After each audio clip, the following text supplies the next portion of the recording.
With this IELTS score, do you plan to pursue the IELTS career path? Example like teaching IELTS, working in the IELTS industry, etc.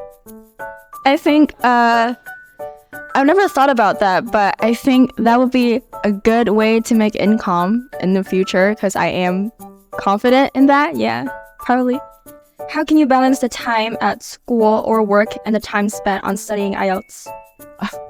It's a hard one. Well, I just try to finish all the homework at school and then the rest time at home, I just do the IELTS test. Okay.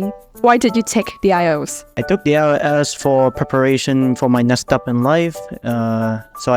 Because I'm about to finish high school and I did not want to do an extra exam for the English one, so I decided to take the IELTS test.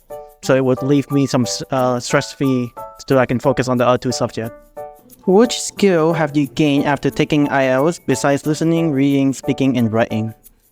That is quite tough question, I would say that is be calm in every situation. So I have missed 3 questions on the listening test, but when you panic, you won't help. So I try to be calm and did the rest of the test. So which perspective on IELTS learning have changed after learning with KTDC teachers? Critical thinking really helped me brainstorm ideas for the writing essays, and that also helped me with my literature in school as well.